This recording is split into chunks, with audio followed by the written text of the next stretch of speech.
is you. The episode. You're the one talking about Marky and his even when I know the news, you start it.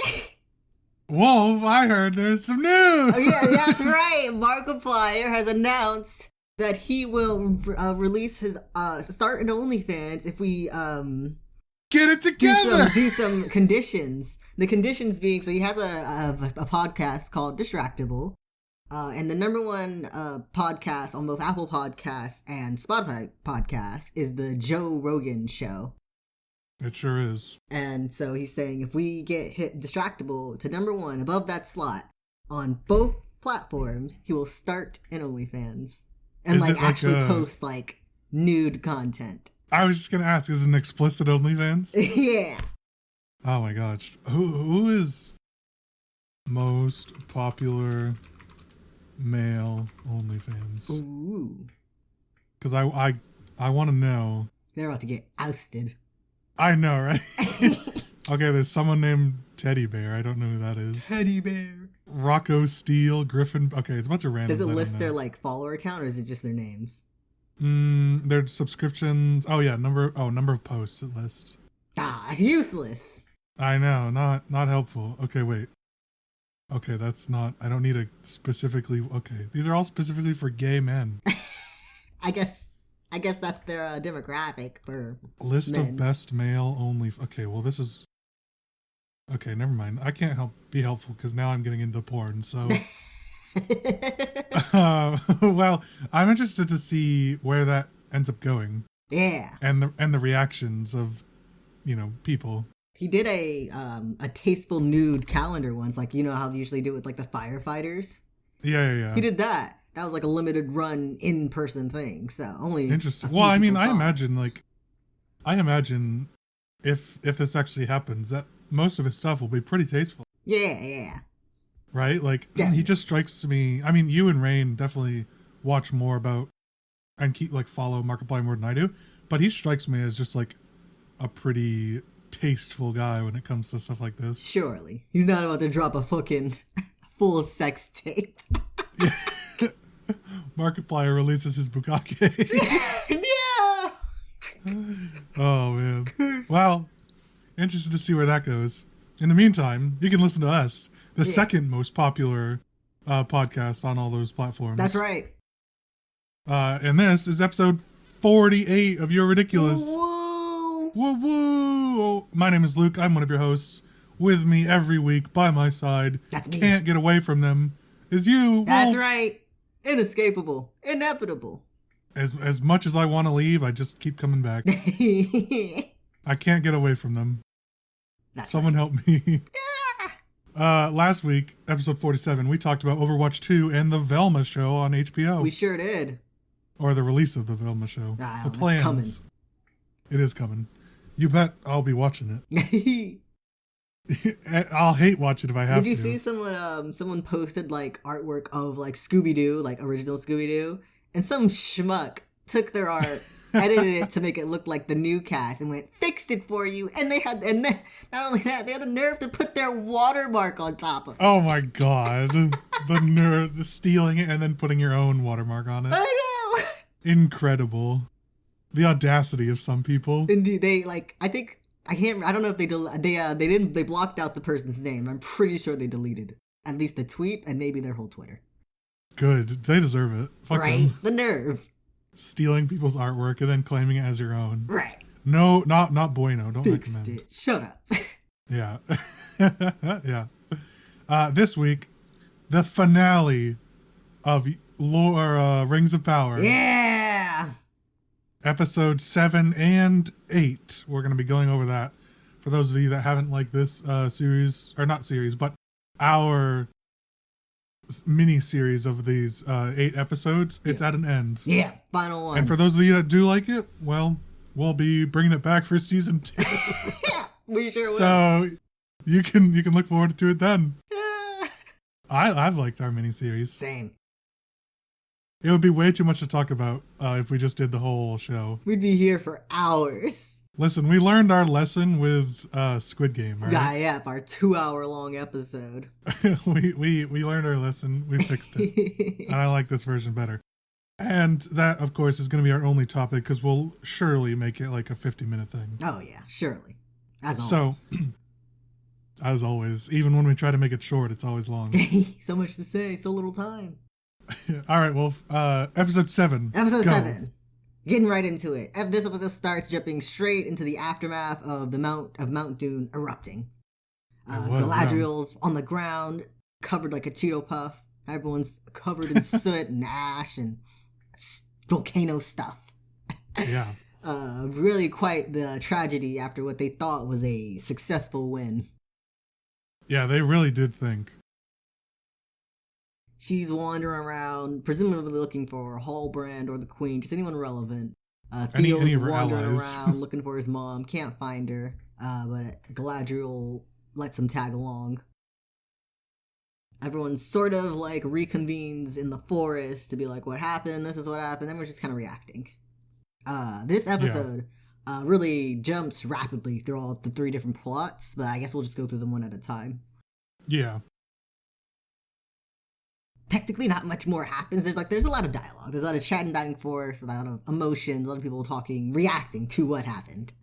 Yeah, I mean, which makes sense because a natural disaster did just happen. Yeah. Right? And so, and not only that, but their once thought victory was now a crushing defeat. Oh, I swept it from under them. Yeah.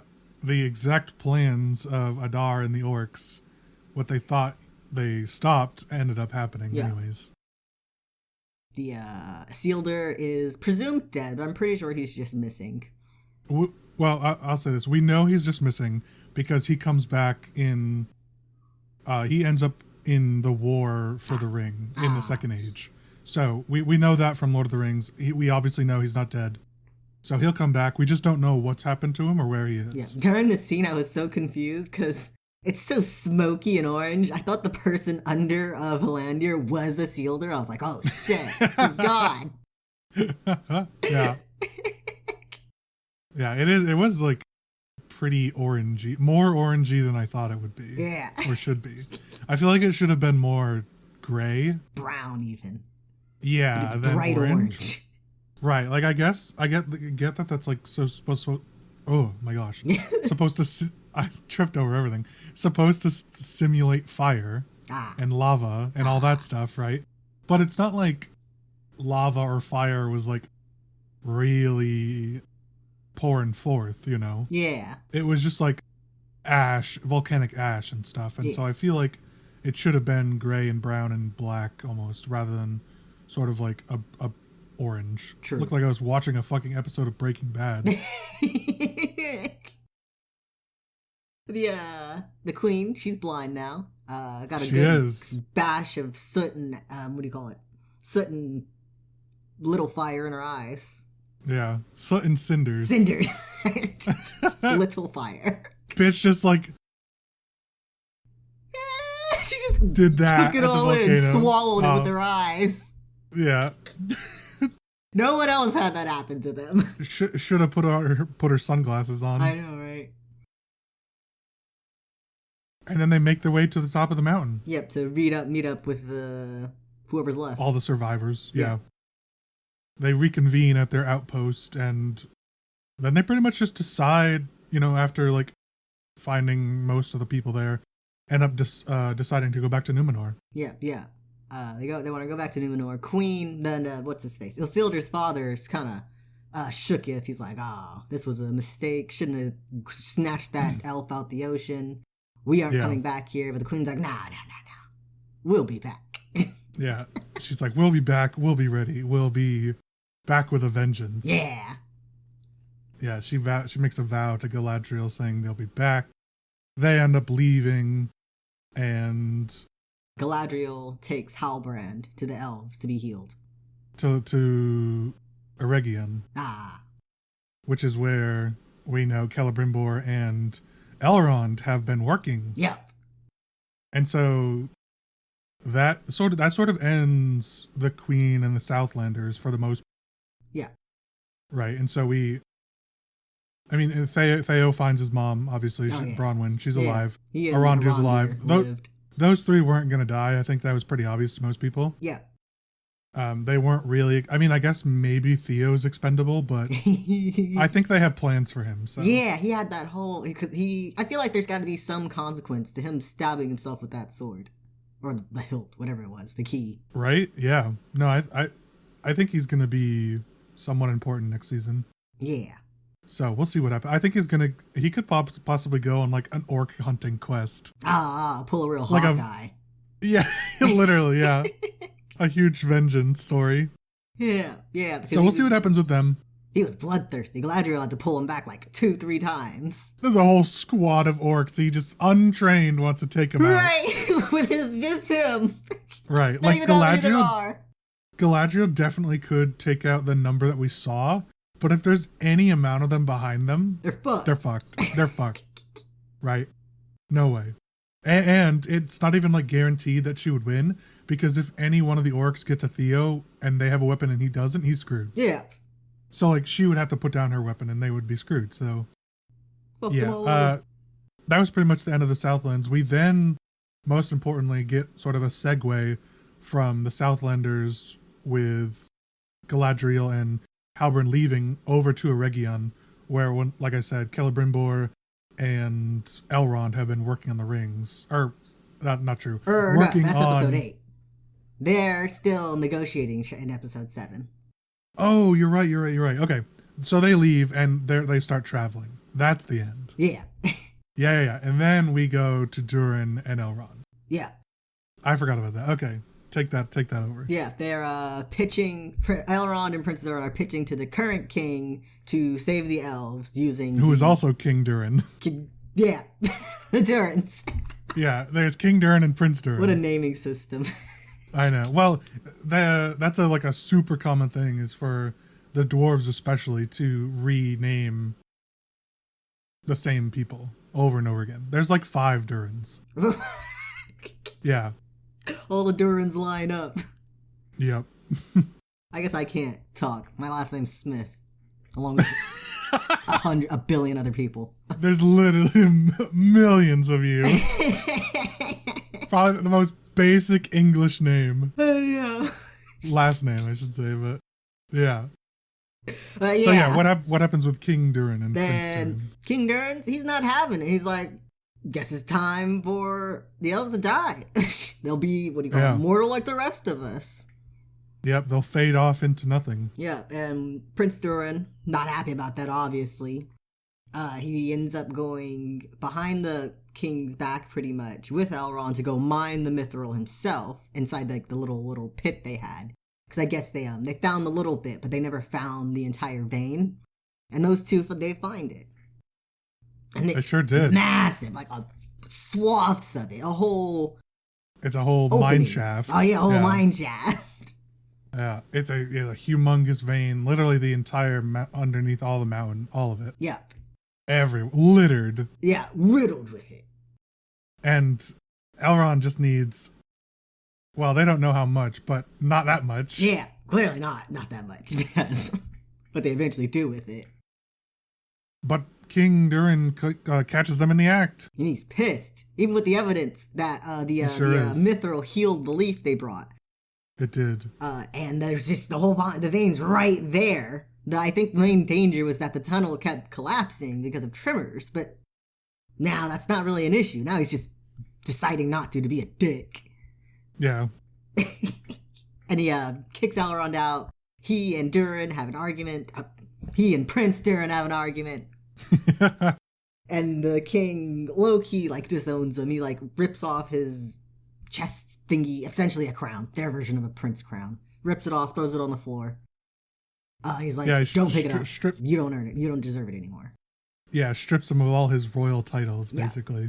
That's the effect. And so, then, one of the most, tense conversations was with Dissa and Durin. Oh, yeah. I'm sitting there is she gonna murder the king? I literally thought she was, suggesting that they're gonna murder the king. I thought she was, a freak. If your dad is the issue, what if we just get rid of your dad? Yeah, she's like, he's old. His mind place. Doesn't work. Yeah. It's just I'm like, this bitch is gonna kill him. Glad we were on the same page there. Yeah, oh yeah, absolutely. Why are Deesa's eyes so bright? I assume because they want to have a distinguishing female dwarf. I see. Female dwarves are like, in the Lord of the Rings, Gimli, one of the main dwarf, says that most people don't think female dwarves exist. And that the legend is that dwarves just sprout out of the ground. And so I assume they just wanted to have a prominent female dwarven character. I see. It works. Yeah, it does, yeah. She looks great. I thought she might have been magical or something. Something secret. I mean, I think she has like a little, because she can like sing to the rocks, right? Yeah. So I think there's like a little bit of something with her, but I don't think she's not like magical like the stranger is or whatever. I think she just has some like proclivity to sing into those rocks. Yeah. And yeah. Elrond returns home. And Prince Durin is like heartbroken. Yeah, yeah. Like he's on like devastated. The whole several scenes was like on the verge of tears. Yeah, he calls Elrond like a brother to him, and the king is pissed about that. Takes it as an insult to his mother. Well, yeah, again, because it's been said so many times that elves and dwarves don't get along. Yeah. They don't interact. They don't intermingle. They're not really allies. They're like, allies on paper, but once you get them in the same room, they're not. They're just like, nah, maybe not. Barely tolerating each other. Yeah, they're like very tenuous allies. And so when it comes to this sort of thing, I'm assuming King Durin sees it as, well, if we help them, then they could just be like stronger than us, right? Yeah, yeah. Like we don't want to help them get strong. The gods have again, they're like misinterpreting what the unseen forces they keep referring to it. They're misinterpreting it. Just like the elves misinterprets the fucking tree dying. He's like, clearly they pissed off the gods somehow, so the elves have to die. And we shouldn't interfere with that. And then the fool throws the fucking leaf down into the pit of Mithril and unleashes some fucking monster. Yeah. So you don't know what that is? I don't. Okay. It is a Balrog. Wow. Which essentially in Middle-earth is almost like a one-for-one comparison to a demon. I see. In Christianity, demons and more so demons, are fallen angels, basically, right? Yeah. Balrogs were once what Sauron and Gandalf are, essentially. They're Valar, essentially. They're fallen Valar. Ah. And so Morgoth, the original Dark Lord that they've talked about a few times in the show, corrupted the Valar that went on his side and turned them into this big-ass demons with wings and horns and creatures of flame and shadow, they're called. And so once Morgoth was defeated, they went super deep into the earth and basically hibernated. Oh. And it's a big deal in Lord of the Rings. If you've watched that, you'll know that what happens with one of those. So big callback, big shout out. Wow. Really cool to see that one. We'll definitely see it in season 2. Oh yeah, the consequences of their actions. Exactly. And of course, I'm sure King Durin is going to blame it on the elves. Oh yeah, it was all him. This is his punishment for not helping the elves. Those darn elves, they did this, not me. Exactly. So, I'm sure we'll see that again. We only got a brief glimpse of it, but also, I should say they're probably the most powerful thing that exists in Middle-earth. Unfortunate for them. Like, so there's like a scale, right? There's Morgoth is like tier 1. Yeah. He's the original Dark Lord. Then there's Sauron. Then there's like Gandalf, in Lord of the Rings at least. There's Gandalf, and then like the rest of the wizards. And then there's a humongous fucking gap. Like not even close to power level. I guess the ring race are pretty powerful because they have the rings of power, but like they're not like the other thing. So Balrog is like a minuscule tier below Gandalf. I see. Like, really bad. In Lord of the Rings, Gandalf fights a Balrog, and they fought for 10 days. 10 days! Yeah. I'd lose and my eventually Pokemon. Gandalf wins. Yeah. Gandalf eventually wins. But also, he ends up dying. Spoiler alert. He comes back. 20-year-old spoiler. I know, right? It's longer than that. Yeah, anyways. So they're a big deal. It's really cool to see him. Yeah, it's definitely won't be the last time to see him. So if you wanted more in this season, don't be upset. You'll see it next season, absolutely. Surely. So, yeah. And then the last thing. I was gonna say that was most of the end of what happened with Durin and Disa. Yeah, that's it with them. We don't really see the cause or events of what happens. Like if maybe Durin and Disa do kill the king. They might. Or shit, the little demon he unleashed might do it for him. True, very true. So we don't really see anything more. That's pretty much it. And then there's the last sort of chapter with. What do you want to go on that? Yeah. Back with the hobbits. They've made it to their destination, it seems, their little settlement, and they've sort of warmed up to the stranger. Like, he's still a stranger, but they feel comfortable enough to ask him for a favor. Yeah. The eruption from Mount Doom apparently reached their settlement, because it's like sort of burned up, sort of not. Really fucked up the vegetation that was there, so they're low on food because of it. Yeah, it like wiped out the whole orchard. Yeah. And the stranger goes to work on a tree, works his magic, and of course, they're still acting weird about the magic. They're like watching weirdly close. But then one kid, I think Nori's sister, runs closer for no fucking reason, almost gets crushed by a falling tree branch. And of course, that spooked everyone, so they're feeling some type of way, and he feels some type of way, because once again, he's hurt Nori. He's not really sure about himself still. Yeah.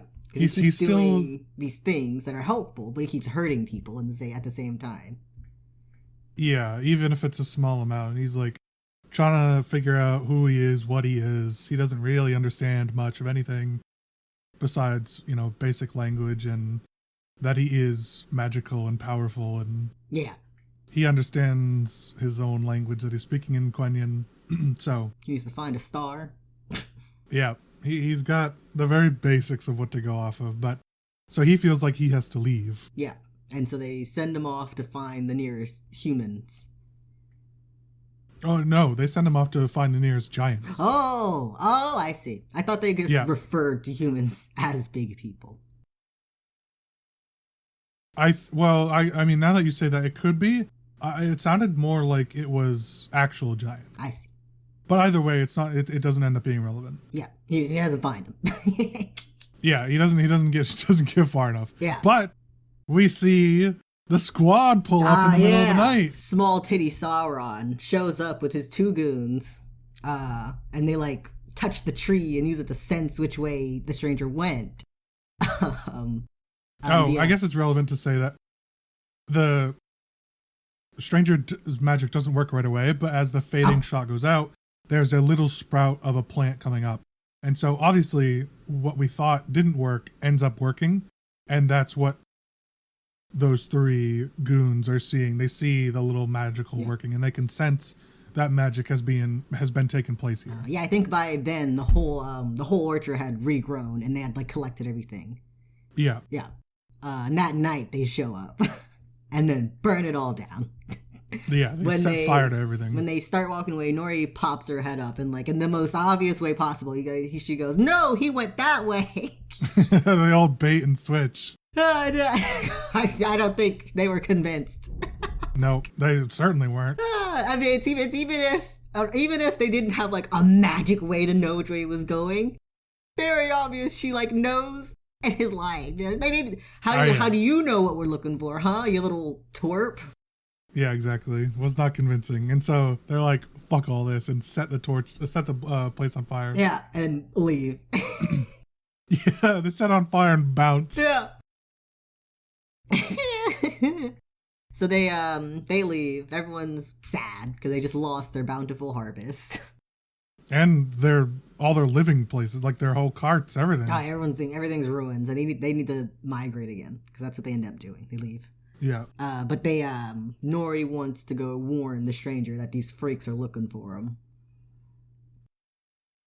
And she's like, I'm gonna go, whether you guys do it or not. And then she ends up, Poppy joins her mother joins her, and Sadok joins her. They sure do. Trail finder, whatever that They all decide that they're gonna do the right thing, and the right thing is to help out the stranger because the stranger helped them. Yeah, he's done nothing but help them, despite their vitriol. Yeah, so, which I like that. I like that turnaround. Yeah. I thought that was more in line with how the character should be. So. Yeah. Switching from this every man for themselves, don't trust anyone. Oh, don't get me started. God. They sneak into the forest. Did this all happen? I made notes. So yeah, this all happens in episode 7. They find the stranger, but the goons find the stranger first. Trick him into coming closer by pretending to be the Harfoots. Yep. And I'm not sure. They somehow alert. I guess they give him the knowledge of who he is, shoot some magic into him so he remembers. He starts to remember. He starts freaking out. They basically, I mean, they did shoot some magic in him, but it basically cleared his mind of all the fogginess and all the clouds, all the stuff that was blocking his memory, essentially. Yeah. And sort of hindering him from Crash, essentially. I see. So. And then there's a twist! And then it turns out he is Sauron!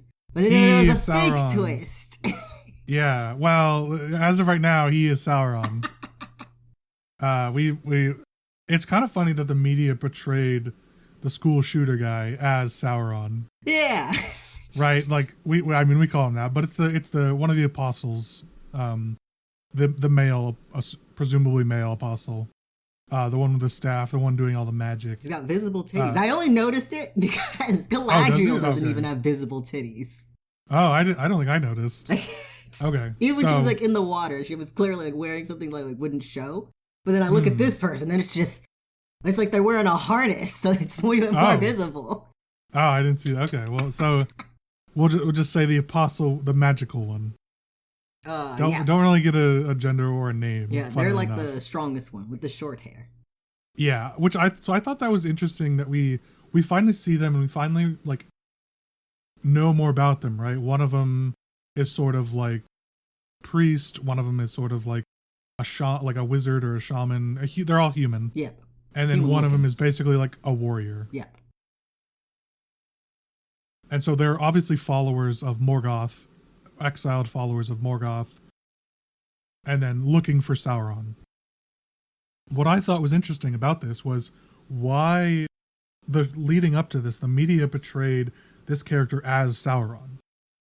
Yeah. Like when talking about Sauron, it's like, we're going to finally see this guy and what he's been up to and how he kind of like made the rings, and they showed this guy's picture. Yeah. It's like, if that's not the case, why, like, what made the media think this was Sauron? I have to assume it's just his appearance, because he's like, he's blonde, fair skinned, so they assume he's some kind of elf or whatever version of elf, what's his face, Sauron was supposed to be. So they're like, oh, that's clearly him, and must be the main character. Yeah. It was kind of weird. But it also made me think, the more and more we saw this character, that it was not Sauron. Yeah. Like, I feel like we would have, if this was Sauron, we would have seen more of him earlier. Yeah, and they were so inactive and passive up until, like, this episode, kind of, and then the next episode. Yeah, just the last 2 episodes, they were super inactive. The scenes were probably less than 30 seconds apiece. And so, like, leading up to this, I'm like, I don't think that's Sauron. Right.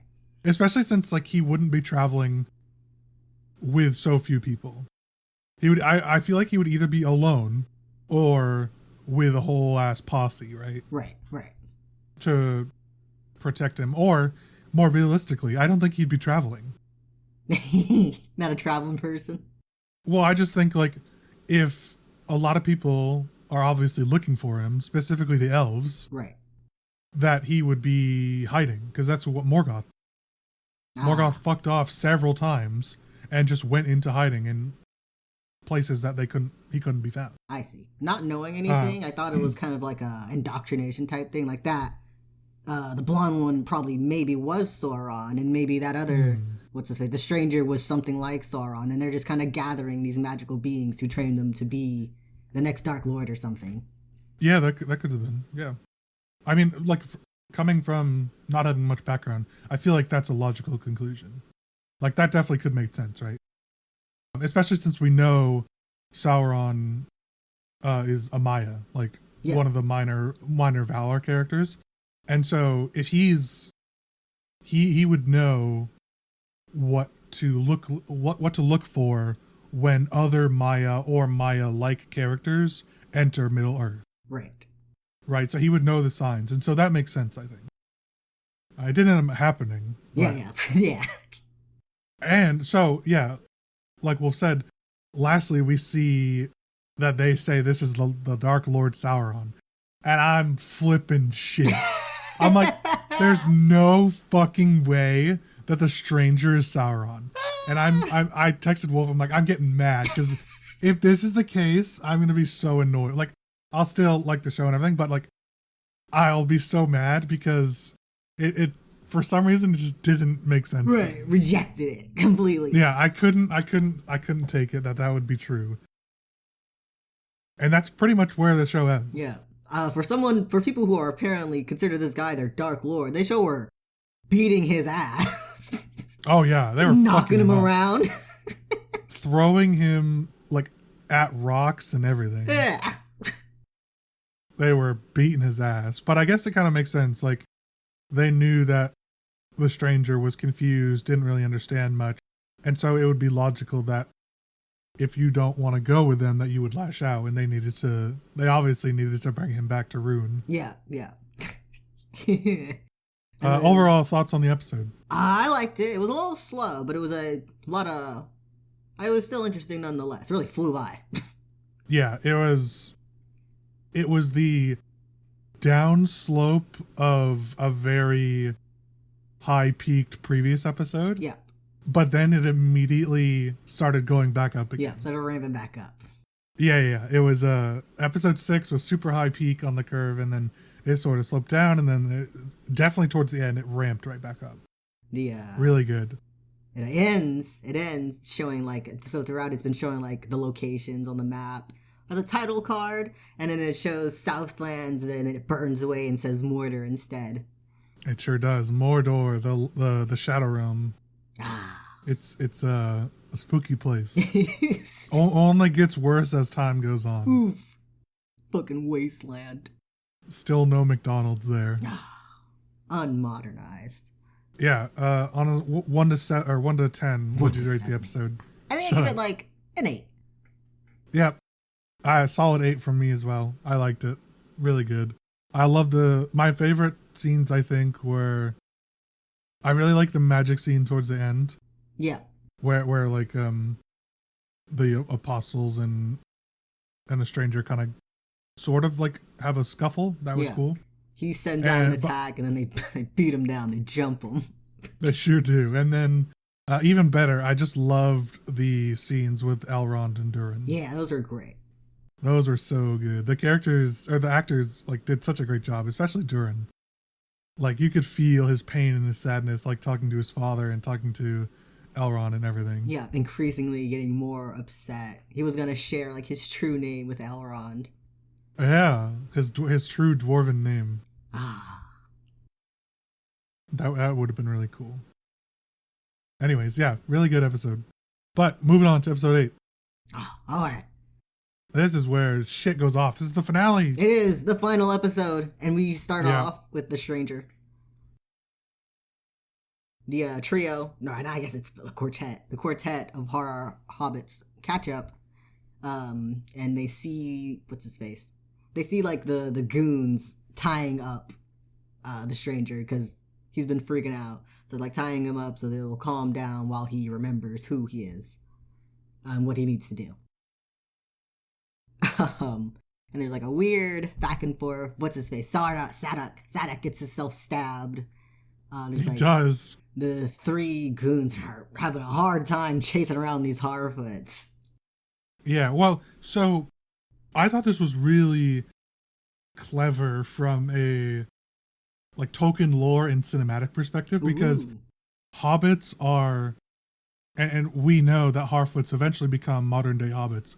The classic line is that they have a little bit of magic in them. They can pass unseen by most, is what Gandalf says repeatedly. If they choose to, like they can go unseen, and that sort of is true, or we see that a bit with their camouflage of their like carts and everything as they migrate. Yeah. And so that's part of it, but also they're just like much smaller. They blend in. They're really light on their feet. They don't make much noise moving around at all. Yeah. And so I thought this was like really clever when you have a warrior almost kind of in the heat of battle, used to fighting someone their own size or bigger, having to deal with these much smaller, much quieter creatures that you're not really even sure what they are. You're expecting a fight and they're just kind of leading you around. They're leading you around. They do that successfully. They're throwing rocks and acorns at you. I had to laugh when they started throwing rocks. Like, it startles the fake Sauron enough that they drop their, like, staff. Like, what the fuck are you guys doing? If the stranger, spoiler alert, if the stranger was Sauron, I'd be pretty pissed that my goons are so shit. Right? Like, what am I paying like for? Fumbling their weapons. God. Yeah. Yeah, Sadak gets a throwing knife right inside his gut. Oh, yeah. Instant. Falls over, keels over, and the goons start setting the whole place ablaze again. Oh, yeah. I forgot to say, they only walked up to the goons because the main one was disguising themselves as the stranger. Oh, and yeah, the mother comes across the real stranger over in the woods. Yeah. Knocked out, basically.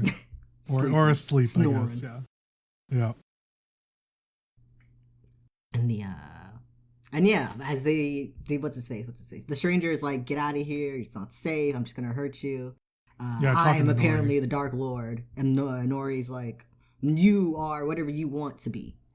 Right. And he takes we are what we choose to be. Yeah, and we're at the scene where the last three, Poppy, the mom, and Sadak, Sadak, he ends up living for a short period of time, enough to distract him and stab the other person in the foot. Oh, yeah. But they get cornered behind a tree, or in front of a tree.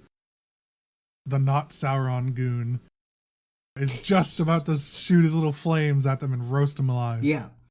And then, the stranger stands up, picks up the staff that was dropped, says, I am good, I am not who you say I am, all that good stuff. And the fucking goons start talking like they're the Sanderson sisters from Hocus Pocus. They're like, this is not the guy. He's somebody else. It's like it's like cartoon bit. It's like he's one of the Istar. He's not Sauron. Oh, he's the other one. Shit. He's the other one. It's like, we fucked up. And literally says, I am good, and blasts them all to hell. Yeah, blast them with light magic. And then under their skin, they're like, in my mind, they were like wraiths or liches. Because that's what they kind of looked like in other fantasy media. Yeah. So this scene was really interesting because that particular moment when he starts blasting them with light, it shows them what they look like in the Shadowlands, or the lands unseen that Celebrimbor keeps talking about. So that's sort of what they look like. They're not wraiths, because that's something else entirely. They're just somewhat magical, somewhat dark and tainted souls, basically. However, there was a post on Twitter from a verified account, and it was sort of like IGN, but it was called Nerdic or Nerdage or something like that. Yep. That was female ring race. This show keeps making shit up, and they got ass blasted I bet because they did. they're not ring race. They're like specifically not ring race Oh. because the rings don't exist yet. Oh yeah, yeah. And ring race were only created when Sauron made the rings and gave them to men in power. Yeah. And then that corrupted them and turned them into wraiths, which they do look like that when you in the Shadow Realm. They look all skeletal and ghosty and shit. Yeah. But it's like, how are you a verified account? How do you have any say or any weight to grade or critique this when you don't even know what you're talking about? Spouting out This is nonsense. Yeah, this is like the people that's like, it's like that TikTok I sent you. It's like, they're upset because it's not what they wanted or not what they felt like they deserved. So they're going to criticize it over and over again. Any small detail, Yeah. they're just going to be upset over because it's not what they felt like they deserved. And that's like, they just got so destroyed. It's like, no, female ring wraiths don't exist, and neither do the ring wraiths. These aren't ring wraiths. Like, stupid ass. God. Also, I almost quote tweeted it and just roasted them on. and it's also a weird complaint because they wouldn't have been female ring wraith. They would have just looked like that in their illusion they were showing to other people. They're exactly, like fake visage. Yeah. Sauron and the ring wraiths in general, especially the more powerful ones, and the Maya, not only just the evil people, but Gandalf alone and all the other ones can change their appearance. We saw it several times where In this episode.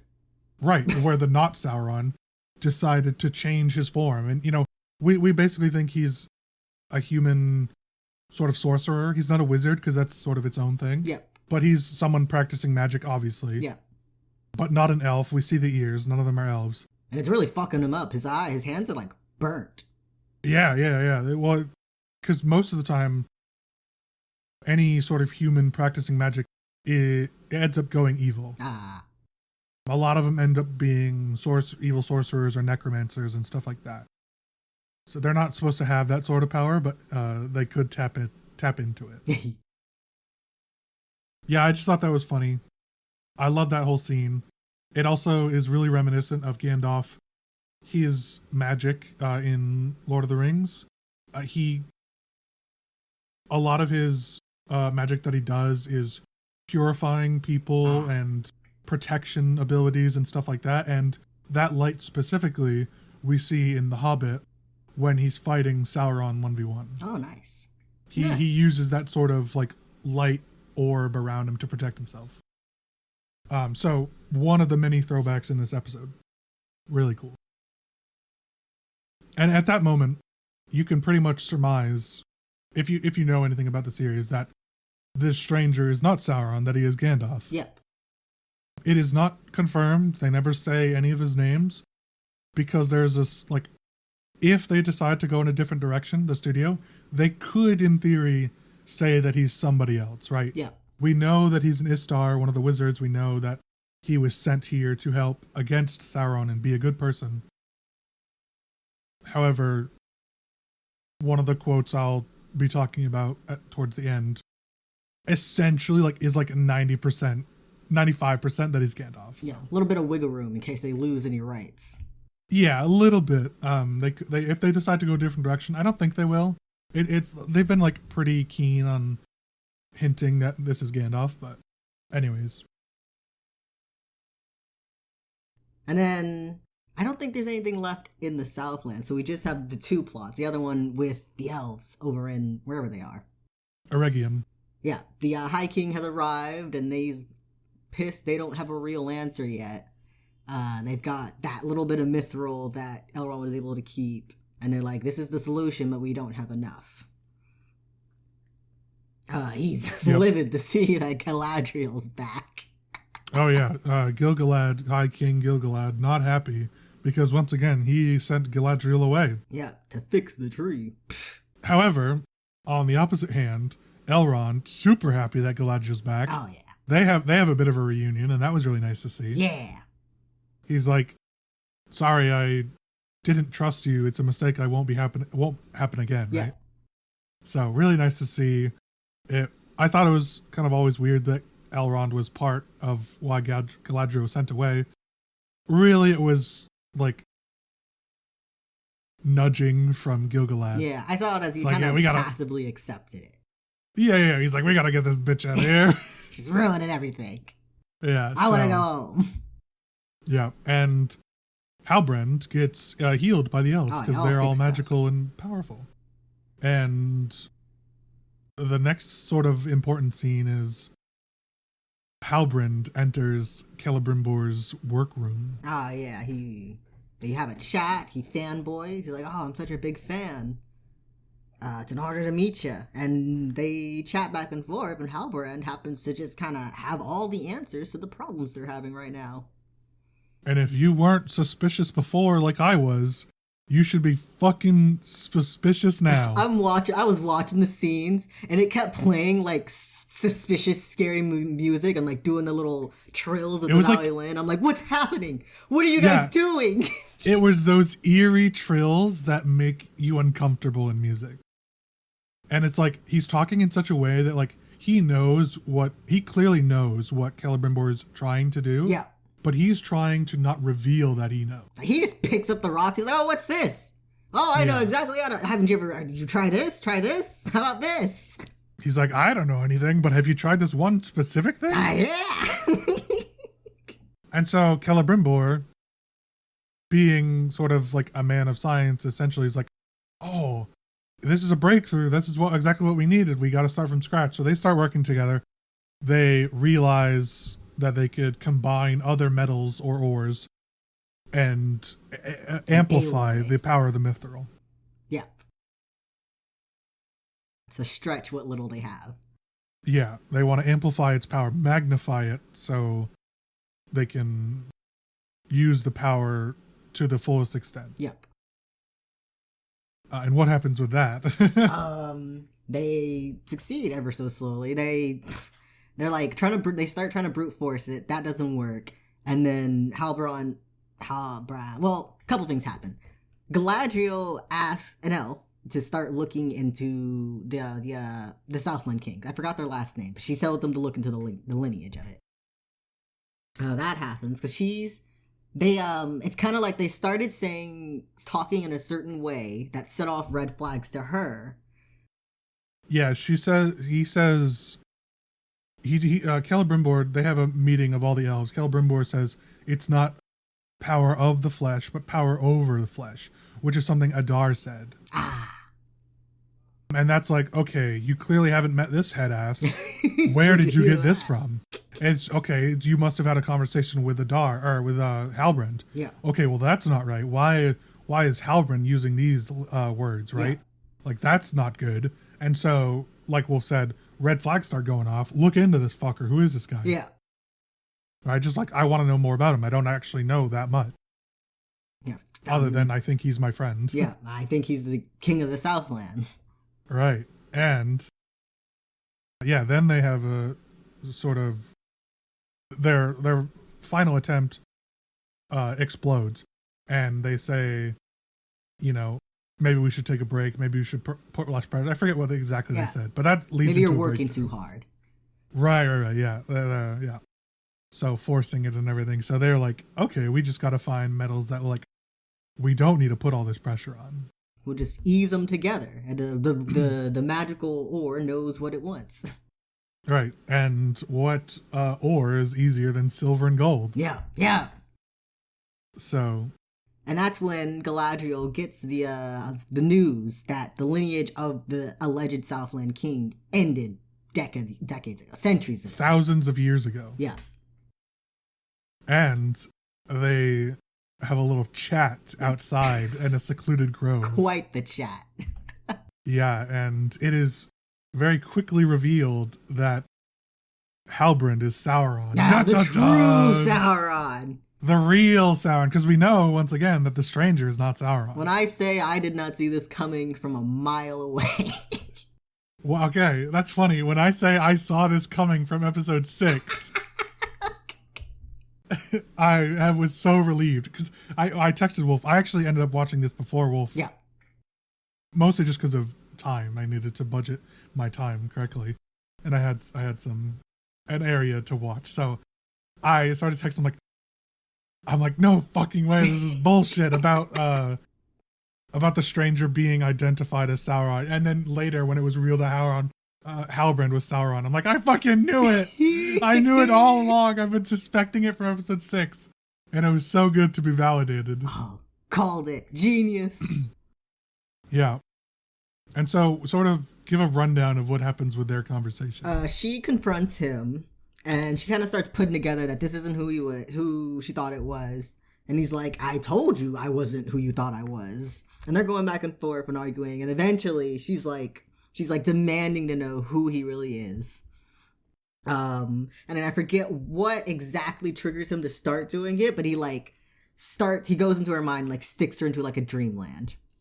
Yeah. She pulls a knife on him, and he catches her arm, and then threatening to kill him. Yeah. He catches her arm, and then he goes into her mind. Yeah, and it's I was stressed the whole time because it's clearly like he's like in there posing as her brother, trying to rewrite her memories. She took her back from the scene at the very episode 1 when they're under the tree, and he tells her like, sometimes you don't know where the darkness is and isn't, ends or begins, something like that. And he twisted to say, maybe you should touch the darkness again. Mm-hmm.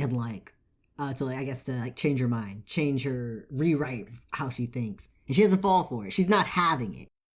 Yeah. It's interesting because I was thinking about the one person that Galadriel would trust to like say that to her, that to even have a chance of believing it, is the one person who would never say that. Yeah, exactly. It was a bold move by Sauron. And then we get sort of transported to the first meeting point, back on the sea, back on the raft. Yeah. And he kind of drops the whole disguise. They show each other as they truly are. And he's like, be my queen. We can take over. We can rule. Yeah. We can be all that. This scene was so good. Okay. Indeed. Amazing. Not just this part, but like the reveal to Sauron up until the end. All the cinematography and dialogue was amazing, but especially this scene where they're on the raft. So let me run through real quick. In Lord of the Rings, Frodo gets the One Ring, Sauron's Ring of Power. Yeah. And his whole goal is to transport it back to Mordor, throw it in the volcano so it can be destroyed. He, on the way, stops at Lothlorien, which is where Galadriel lives with her husband, and offers the ring to Galadriel. And she has a monologue. Halbrand says to Galadriel, I alone can see your light. And she says, you'll make me a tyrant. And he says, I would make you a queen, fair as the sea and the sun, stronger than the foundations of the earth. And she says, you, my king. Now, can you guess what her monologue is? Was it his monologue? She holds is close to touching the ring, and she goes sort of all ghosty, shadowy, sort of like a wraith, but like a living wraith. Yeah. And sort of displaying what it would look like if she would take the ring. And her monologue is, and now it comes to me at last. You'll give me the ring freely. In a place of a dark lord, you will have a queen. And I shall not be dark, but beautiful and terrible as the morning and the night, fair as the sea and the sun and the snow on the mountains, dreadful as the storm and the lightning, stronger than the foundations of the earth. All shall love me in despair. This is so good. That's amazing. It's such a good callback to Lord of the Rings and where she gets this monologue from. We love a good reprieve. It's so good. I was like on the edge of my seat seeing the scene, because I was like, as soon as he started sort of saying some of the lines of the monologue, I was saying in like right before he said it. You knew. Like I knew it was so good. I just loved it. Anybody who is a fan of Lord of the Rings, you had to love that scene. You're well fed. That scene was so good. It was great. She denies him, of course. Yeah. She's not having it. Not having it at all. And it ended up, since she's not being convinced, she's not changing her mind, nothing he says is changing her mind. So he just tries to drown her. He does. He tries to drown her in her mind, but outside of the mind, tries to drown her in the river. Yeah, he just throws her in the river. Yeah, and Elrond saves the day, comes by. He teleports, he fucks off, goes somewhere. Yeah. Not Elrond. Sauron. Slash Off. Sauron. Yeah. We'll Howron, we'll call him. But in that time, as that happens, the 3 rings that Celebrimbor has been making with Halbrand are finished. Yeah. Well, not yet. Yeah. Well, they finish it afterwards. They're finishing it as, what's his face, Elrond realizes that something's not right. Because he found the scroll that was just cast into the river. Yeah. Left okay, the evidence. You're right. I forgot about that, yeah. I'm surprised that scroll didn't just wash away. Right? It's just paper. Yeah. Still readable. Okay, so yeah. And so, basically, Galadriel says if he's gone, but if he ever comes back, we're not to do business with him. Yeah, we're not allies anymore. Things went tits up. Yeah, exactly. Besties no longer. And she tells them to make 3 rings instead. Right, that's a good point. And the reason being is that 1 is obviously not enough, 2 is divided, and 3 you can have control. Yeah. Which was really cool. Yeah. Now we know there's 3 rings. And obviously we know who those 3 rings end up going to in Lord of the Rings. So there's the 3 rings of elven rings of power: Narya, Nenya, and Vilya. Nenya ends up going to Galadriel. That's the Ring of Water and the Ring of Adamant. They're the same. They have all these like mini titles. Everyone gets titles, even inanimate objects. Yeah. Ring of Water, White Ring, and Ring of Adamant. Narya, Ring of Fire, or the Red Ring, at first goes to Gil-galad. He's the High King. Yeah, the king. The king. After his death, which we obviously know he dies, it goes to... it ends up going to Gandalf. It goes to Círdan, which is just another elf who was important. Well, he was kind of important, not really. But it ends up, Círdan realizes Gandalf's true nature, that he's a Maya and he's sent to protect people. And so he ends up giving him the ring. And the last ring, originally, it ends up going to Elrond. Oh, he blew it, I see. Yeah. So he gets that ring after Gil-galad's death. Really cool. They all have a ton of different powers. They're kind of like not really talked about or described. It's just like that they are powerful, and like the Ring of Fire, they all sort of have like elemental powers. Yeah, implied. But also like implied elemental powers. And Gandalf's ring, Narya, is like supposed to protect you from evil. Nenya, which is Galadriel's ring, is supposed to protect you from being seen and being corrupted. And then the last ring, Elrond's ring, is like super vague. It's not really said. Is Gandalf's ring the one that was like silver and like the thinnest, smallest one? No, Gandalf's ring is the gold ruby. The big chunky one. Yeah. The smallest one is Elrond's ring. I see. Okay. And then the white one is Galadriel's. Nice. Yeah, really cool. They don't start with those people. They get passed down and eventually ends up with those people. Right. Gil-galad, Galadriel, and I forget who the last person was, but someone important gets it, and then Gil-galad gives his ring to Elrond eventually. And then Gandalf gets it from Círdan or some cunt. Really cool. Like to see those. That was a cool tie-in. And then it wraps up the episode back with the Harfoots. Oh, wait, there was one more I wrote that. I also wrote it down because I thought it was interesting. It was like an in-between back in the Numenor.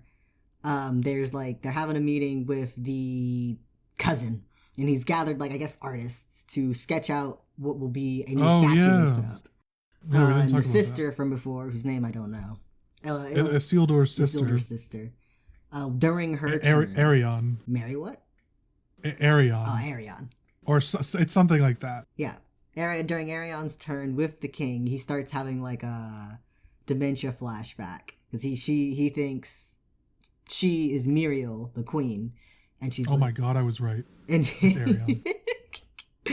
And he ends up showing her the vision spear. The Palantir. Yeah, the Palantir that's up in the room. Yeah. And that gets cut off. Yeah, which clearly... We don't get this... Clearly she looked at it, but we don't know the aftermath. She pulls the little silk cloth off of it. Yeah. We don't know what she sees or how long she looks. Yeah, that is the same Palantir, right? The one the queen already knows about? Or is that a different one? Yeah. Okay. No, that's the same one. There's as far as I know, there's only one in Numenor. Okay, yeah. Because they're really rare. Thought so. I was like... No, it's the same one. Yeah, so that was it. That surely will only end badly. Oh, surely. Look forward to that in season 2. I'm glad you mentioned that. I forgot about that one. I think her knowledge of that is what is going to lead to Numenor sinking. Like, maybe there was a chance they weren't going to sink, and they're definitely going to sink now. I think you're right. I thought the same thing. I'm like, this is surely not a good thing that she is seeing. She's going to interpret it the same way Muriel used to interpret it, as in the elves are bad. Yep. It's going to go poorly. But, like I said, the finale ends back with the Harfoots. Yeah! This part was kind of unexpected for me. I didn't see Nori as like a important character. Like she was more of a vehicle to get the stranger to where he needed to go. Yeah, I was a little surprised. Yeah, but she ends up going along with him on his adventure. He's like, I have to go to the Southlands to. He doesn't know yet, but he's got to save it from itself. He's got to go to Rune, right? Yeah. He said in his heart of hearts, he doesn't know. He knows that what those goons told him wasn't true, that he is good, and that he's here for a reason. But he also knows, and he can't understand why, but he feels in his heart of hearts that he has to go to Rune. He needs to be there. Yeah, whatever needs to be done is there. Right. And he says, I'm leaving. I can't stay with you as much as I would like to. We're friends. We're pals. I'll write. He can speak now. Full sense. Yeah, well, they cleared his mind, right? Yeah. And so which is funny because Gandalf has the power to heal and cleanse the mind, and he does it several times in The Hobbit and Lord of the Rings. And so it's interesting, which I really liked. It was like a very small shout out, but it was interesting that he himself gets his mind sort of cleansed. So that was cool. Yeah, there's a big emotional goodbye from all the Harfoots. Yeah, Poppy doesn't go with her. Oh, she does not. She sticks around. I thought she would. Yeah, I thought it was going to be the three of them. Yeah, I thought she would have gone. But yeah, she sticks around sort of like a stranger. Like even when Nori was like on the fence, started being on the fence about him, Poppy was like, nah, this is a friend. Yeah. She sort of sticks around and starts... It's perceived that she's going to help Malva. Yeah, she'll be the new Sadok, the new trail finder. Yeah, sort of like a underling of Malva's. Yeah. Because she could read Sadok's map better than Malva can. Just holding it upside down. Me with the map. Yeah, that was great. And so, another great thing, and this is what I had alluded to earlier in the episode, we're not 100% that this is Gandalf. It's right. Clearly probably 95%, 99% that it's going to be. And one of the reasons is, at the end of the episode, they're not sure which way to go, right? They need to go towards Rune, towards the area, but neither of them know which way to go. Right. And he says, oh, it's this way. And she's like, are you sure? And he's like, not entirely, but it smells much sweeter this way. And he says, when in any doubt, Nori, follow your nose. Ooh. For the fruity taste that shows. Not that part, but a quote from Sam from, is his name? Oh, Toucan Sam. Yeah. Yeah. Anyways, he says, follow your nose. In Lord of the Rings, they're stuck in the mines of Moria. Gandalf is the only one that knows the way, but he's forgotten which way to go. they spend a while waiting there, and he's like, oh, it's this way.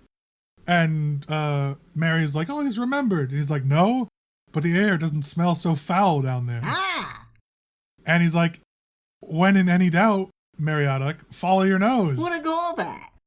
I know. What a weird and amazing callback. It's so specific. That's probably not even like a huge thing that happens in the series either. Not at all. It's one of those quotes. It's like, oh, Gandalf is so good because he has small, fun little quotes like that, but it's not like a memorable one. Right. He has so many better ones and so many more impactful and meaningful scenes, but it's so nice to see that sort of callback because, yeah, they're introducing new things. They're not 100% on all the lore that has been sort of developed. They're changing things. They're adding things. But they also do a lot of these old callbacks to Lord of the Rings and The Hobbit. It ties it in really well. And it's like, for someone that's not invested, like Wolf, or not as invested, or hasn't seen it. Right. It's a nice scene. It's good dialogue. But for someone like me who is like super invested and understands all that stuff, it's such a cool like throwback. It makes you feel like you're an appreciated fan. Yeah. I think Amazon, as awful as they are, they struck a really good balance with this show because with a lot of things with big fandoms, every time they make the movie for the fans, it turns out bad because it's not accessible to normal people. So then it fails, and then a lot of times the fans don't even like it. Like with any video game movie that was not Sonic. Yeah. Yeah, the Pokemon movie, dog shit. Yeah. Fuck anyone who doesn't like this series. You have to be assuming it's okay if you don't like it, but you're not also a Lord of the Rings fan. Right. And it's okay if you don't like it and you are a Lord of the Rings fan, if you can provide reasons why you don't like it. Right. You also don't like it, fine, but it's not bad. You objectively. Exactly. Yeah, if you don't like it for whatever reason, it may have not been what you expecting. Maybe you wanted something way more true to what has been written in text or anything. But like, this show is fantastic. Yes, there are flaws with it. Yes, I myself could point out several issues with it, but like, it's a great show and I loved every second watching every episode. Yeah, and it really pulled off its like twist ending. I guess it wasn't the ending, but it's big twist. And it's funny, the first twist, the fake twist, would have been something a bad show would have done. Just out of nowhere, something ridiculous and stupid. And then I didn't see the twist with Halbrand being Sauron coming, but I understood it and accepted it as the scene was happening. Because it kind of also goes over the previous evidence to be like, of course I've been Sauron the whole time. He's like, what's his face? Galadriel's like accusing him of lying and manipulating her and tricking her, but ultimately Galadriel kind of did all that herself. Yeah, it was a really, like, I thought a really clever scene because everything that he said was true. Yep.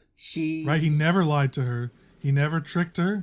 He never got her to do anything that she didn't first propose herself. Yeah, he was ready to just disappear into obscurity. Yeah, he wanted to stay in Numenor. He said it himself. Yeah. He wanted to do his evil plans there. Yeah, she brought him back to the Southland. She put him in a place of power, and she also like gave him permission to forgive himself, which then allowed him to feel like he could do more bad stuff. Yeah. And attempt to lure Galadriel to his side. Yep. It was such a cool scene. That was 10 out of 10. Yeah, he had said something early. He was like, it was one of the times when the music like did the trill, and I'm like, what's happening? What did that mean? Because he said something like, they don't appreciate you or something. And I'm like, that was kind of out of nowhere. Why is he? He's like, yeah, they don't appreciate you. They can't see your light. Yeah. And then he says it again. I'm like, that's why. Yeah. The something I forgot about until now that I wanted to talk about. Originally when he's talking to Celebrimbor, he says, consider it a gift. Do you remember that? Yep. That is huge. And he says gift in quotation marks, and the trill happens again in the music. Because later, I don't know how much later, eventually when he's gaining power in Mordor and everything, he assumes the identity. There we go. He assumes the identity of an elf named Anatar, Lord of Gifts. And he goes. This is why Celebrimbor's a fucking idiot. He goes to Celebrimbor as Anatar, Lord of Gifts, the elf, and says, I have these things that I need made. Yeah. And in return, I'll give you gifts and stuff. And Celebrimbor was like, well, I've made rings of power before. I can do it again. And he just makes them. Without a thought. He makes the 12 rings or whatever. 15 rings, perhaps? I forget how many. He made 16, 15? I don't know. I forget. I should know. But he makes upwards of like 15 rings of power and shows him how to do it. What and then he takes them and he gives them all to his underlings and power, all the people that he's coerced to being on his side. Yeah. And then he goes to Mount Doom and in secret makes the one ring that controls them all. And Celebrimbor obviously didn't know he was Halbrand at the time. Right. But maybe you shouldn't just be making all these rings. Right. We made these 3 rings, very special, very powerful, and we only let 3 people wear them. I'll just make 15 more. No one knows. And then they get stolen, and then that's basically Sauron's ascension to power. Or his true ascension. I mean, he already was powerful. Yeah. I guess the final thing that we didn't talk about was the very last scene. Halbrand ends up in Mordor. Oh, yeah. Right. There's nothing that really happens, but we just see him look at Mount Doom. Pulls up. And he pulls up. And that was pretty much it. That was the end of the season. Great show. Yeah. Great show. We've already been confirmed for season 2. They started filming about a month and a half ago. So I'm excited. Oh, yeah. Really great. Definitely recommend. So, if you haven't watched it. Is this Halbrand, or Halbrand as we know him, is he like the original Sauron, or is he like a reincarnation type thing? He is Sauron. Okay. He's it's once again, so Sauron's, one of his titles is the Great Deceiver. And so throughout his whole lifespan, basically, he changed forms. And basically, whatever he was trying to accomplish, he made him look a certain way so he could accomplish those goals. I see. And so he assumed this identity of Halbrand to trick anybody, really. Ended up being Galadriel. Then he later assumes the form of Anatar the Elf, the Lord of Gifts, to get the Rings of Power from Celebrimbor, the finest smith of the age, and all that. And so he also assumed other identities to trick, the people that he eventually turns into ringwraiths. Yeah. Stuff like that. So I was wondering if he was rolling back up to Mordor to kill Adar for potentially killing him. No, as far as I know, Adar's a new character. Wow. He's somebody else, I'm pretty sure. I haven't, it's been a long time since I've read the Silmarillion, so it could be somebody, maybe a minor character, but I'm pretty sure he's new. I guess we'll end things off with a fun fact I learned through TikTok. Oh. Yeah. As you know, the fans, the pesky fans, have been complaining that it's not like the adaptation hasn't been true to the source material effectively. Yeah. And I found out the reason for that is because basically what's his face? Who wrote it? Tolkien. Tolkien's family, the remainder, so they control the copyright of all whatever remains. Yeah. Apparently, they just didn't give Amazon permission to have access to that info for whatever reason. So that's why it's not perfect, quote unquote. Yep. The Tolkien estate only gave them the rights to the Second Age and only parts of the Second Age. Yeah. Obviously, we don't know fully to what extent or copyright laws that they can do or anything like that. But yeah, some of it's made up, or Some of it's based on lore and some of it's based on Amazon writing. Another thing. Yeah, go ahead. Yeah, it is really interesting. Sort of building on that, what's even better is people are like, this isn't true to the source material. If you look at the end of the Silmarillion, which is what this show is based off of, yeah. Tolkien himself writes that this recounting, aka the Silmarillion, is exactly that. It's a recounting, a retelling of stories. Oh. It's not meant to be 100% fact. That's really cool. It's not meant to be the video I was watching, it's not meant to be the Bible, the thing that you base everything around. It's one way to tell the stories of what happened. Yeah. It's like if someone in that universe retold the story. Exactly. That's exactly what it is. Right. And so it's hilarious to me that these head asses are just getting so bent out of shape. It's not true to the Silmarillion. Of course it is. It's exactly true. It's literally, it's just another version, another way to tell these stories. You know, some of the stuff, it has definitely changed lore. Mm-hmm. Like, I don't think we ever knew that the rings were made out of mithril, but even if they weren't originally, that doesn't change anything. They're rings. They saved right. the elves. That had to happen. Something saved the elves. Yeah, they do what they do, and that's enough for you. Bars. You're straight bars. New Eminem. They do the powers, you know? So who cares what they're made out of? Is this Gandalf's exact origin story? No, he was, at least in the Silmarillion, he was probably there earlier. But who cares? That doesn't change anything. Yeah. It's just so funny that people get so bent out of shape. Over little things that don't matter. Yeah. It just, because none of it ends up changing the outcome. Yeah. Yeah. So anyways, overall, I'll go first. I'm rating this a 10 out of 10. Same. I loved it. It was, I could watch it again. What an amazing ending. Oh yeah, it was great. Loved it. So I did one funny thing, and then we have to wrap up because we're going long.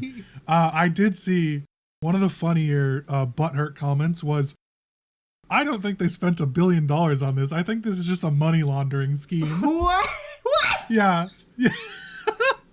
They're like, there's no way they could spend $1 billion on this. Like, did you see any of the cinematics? Right. That demon in the cavern alone was like probably $500,000. Yeah, the cavern and the Balrog at the end. Yeah. Or anything of Valinor, like in episode 1. Where you know, like where Galadriel and her brother are, like that scene.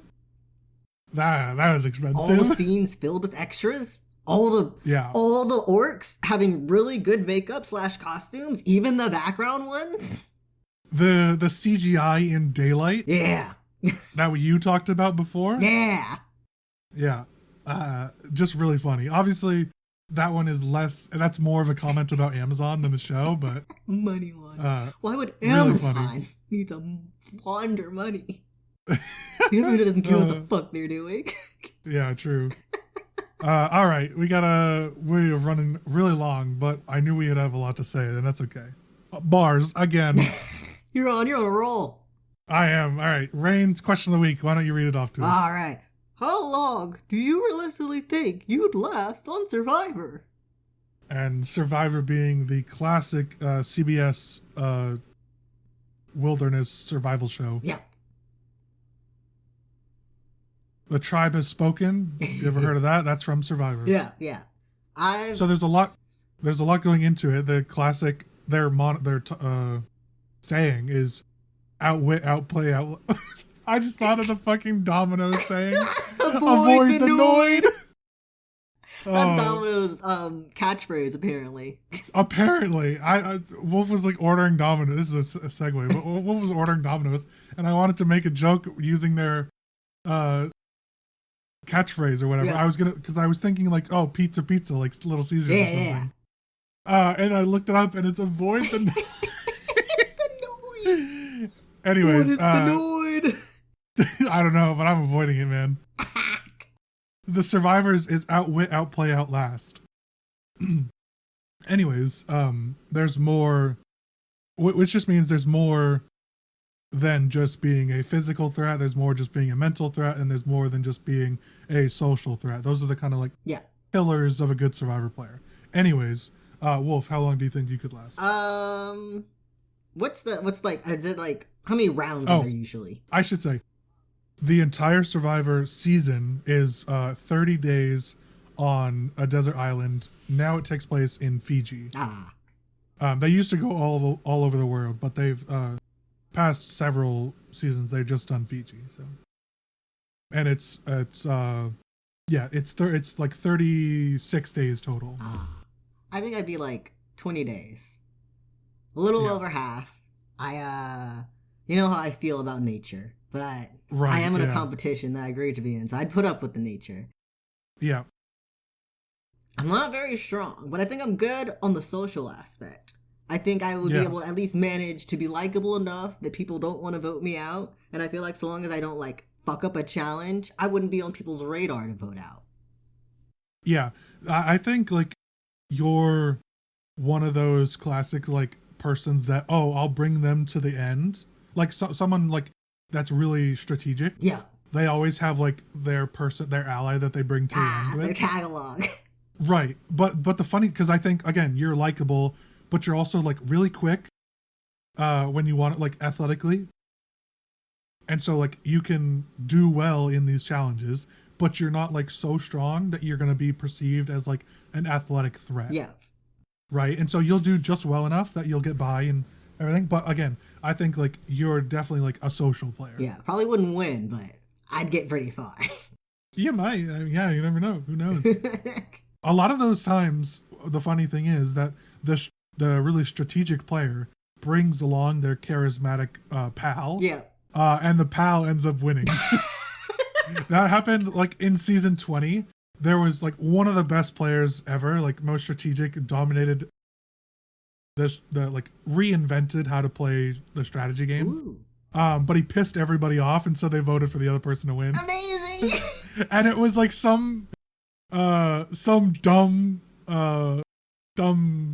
I'm not gonna like, never mind, I'm not gonna say why, but spoilers. Someone that definitely should not have won because I don't think she knew where she was. Oof. She was the tag along like sorority girl. Whack. I do think a certain types of challenge might inch me out. I know there's a lot of weird eating challenges. Sometimes they go back and forth whether they have that or not. I see. So I could maybe put it in my mouth, but if I had to keep it down, I'd lose. Well, you have to keep it down. That's the thing. Would you like to know the worst thing that they've had on there? Tell me. In my opinion, a duck embryo. But it has formed enough where it has feathers, beak, and claws. Oh my god! I feel like, and you have to eat the whole thing. It is not alive. It can't possibly be humane to harvest those. They're a traditional and authentic food in that area. Oh, I see. They're like one of the things that people like eat at ceremonies and things. Maybe I could eat that. Just eat it like sushi. Well, it's like it's gross. I bet. It's like that scene in Orange is the New Black where he makes her eat a mouse, a baby mouse, and it was like alive. Oh, I didn't know that. Yeah, that was a weird season. Here you go. There's a picture of it. It's called Balut. Oh, it's so blue. Yep. I like how there's a bit of egg in there. Oh yeah, it's like not a fully. Here's another one. It's not a fully formed thing, but you're basically eating like a very raw duck or bird or whatever. I think I could eat that. I'd have to close my eyes. It's one of the worst ones. What would put me off would be like the hardness of the beak, but the beak looks soft when it's. There's literally a classic scene where one of the guys vomits because he said the first thing he bit into was the beak. Fool! Just put it all in your mouth. If it wasn't clear, by the way, I'm a big Survivor fan. What answer? You gotta answer the question. So I think I would be. I'm not quick like you. I'm opposite. I could do excellent in the strength challenges, I'm a big guy, pretty strong. So any of those sort of things, I could do just fine. Yeah. Which might hinder me a little. They might see me as like a threat or whatever. But like, you'd have to pump the charisma. Yeah. Which I think I'm a pretty charismatic guy. Yeah. I think definitely not as I wouldn't be as strong as you on the like social game, because I think I would focus a lot harder on the strategic game. Right. Like I think that's kind of the player I would be. I would be like a strategic and charismatic person. I think I would get close towards the end, assuming I didn't get voted out early for being a threat. Right. Like either physical, like a lot of the times they just delete the guys because they're too big or too strong. They don't want to go against them. Yeah, don't want to go against them in the solo challenges or whatnot. And if I end up talking or being too strategical, that's another reason. Like I could easily see myself getting voted out because I'm trying too hard to think about things. Right. So intimidating people. If I, that said, if you and I got together, oh yeah, unstoppable. They all like me. I could tell them to all like you. That's right. That's right. So, and I'm fine with losing to you at the end. Steal it away. Just by having good vibes. The winner gets $1 million. Wow. The second place I think gets 100,000. Wow. Oh, that's cool. Second place gets something. Does third place get something? No. I see. Third place gets a pat on the back. Yeah. Thanks for playing. Hearing about it kind of just functions like Total Drama Island, but less. That's what TDI is based on. Oh, then I know all I need to know. Yeah, you know everything. Literally, TDI is Survivor for teens. Oh, perfect. It's a near replica. Obviously, like the challenges are legal, unlike TDI, but everything else is the same. Ah, yeah. So there's confessions, like the outhouse booth. Yeah. There's gross food. The conditions are worse. There's not like bunk camps or anything, but you're like stranded on an island. Yeah, you just sleep on the ground. Yeah, they make shelters, they make fires, they collect their own water, they collect their own food. I see. So it's a bit more like Survivor Man, but yeah. Other than that, it's Total Drama Island. So. Well, this episode, and Rain, she would be the first person voted out. Oh yeah, day one. They can't have a pregnant lady on the group. She'll like lose a challenge, and then everyone will be like, no, she's a hazard. Get her out of here. Rain would like break her leg if she tries to run. Built like a chicken. Speaking of that, are you familiar with the worst injury on Survivor? No. A guy was so dehydrated he fell into the fire. Burned his entire arms, and his skin on live TV, skin was melting off his hands. I'd be so embarrassed. You'd never hear from me again. He had to be shipped to like the nearest hospital, like air rushed, like medically evacuated. I bet. Because he ran into the ocean after falling into the fire and his skin was pouring off his hands. Oh my god. And would you like to know the worst thing? He came back years later and did it again. Not the fire part. He came back and did Survivor. Oh, okay. I was going to say, if he did it twice, fell into the fire twice. No. He came back. He didn't win again, or he didn't win at all. Right. But he came back and he tried. But oh man, what a mess! Really, really funny. Holy really shit. Painful. That was like in 2002. For all of you oldies. Man, they must have some really good warranty forms. Oh yeah. Kept going after. I mean, there's been tons of people that have to be evacuated due to malnourished or water deficiency or fatal infections. Yeah, I feel like what do you call it? Malnutrition and dehydration. Those are the things you sign up for. But falling into the fire. Oh yeah. Yeah, falling into the fire wasn't the best. I think that was definitely the worst one. Most of the other ones are pretty common, like malnutrition or dehydration. Yeah, that's how naked. Those don't happen that often. People usually I'm too thirsty, I'm too hungry. Yeah. Most of the time, like when people are complaining about that, that's the next person to get voted on.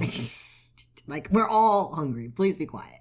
One person said, she's like, I could see myself going home today and getting a pile of, she was Southern, getting a pile of mashed potatoes. And then they voted her off that night. Deserved. Yeah. Anyways, long episode. Why don't you wrap this? I think this is our longest one ever. Oh, man, an hour and a half. Whew. Fuck the editing on this one. I'm Wolf, taking things away. Thank you for watching episode 48 of You're Ridiculous. If you liked all that, be sure to hit the like and subscribe button, and don't forget to hit the bell if you're on YouTube, and if you're on another podcast website, be sure to hit the plus and leave us 5 stars. You can follow us across the internet, the main cast at ridiculous_cast on Instagram and Twitter. You can follow Lucas on his main at 7AngryWasp with an E on Instagram and Twitter. You can follow me at Rainbow Wolf without the W. Links will be in the description. Ooh, thanks for watching, and we hope to see you guys all next week. Say goodbye. Bye-bye. Goodbye.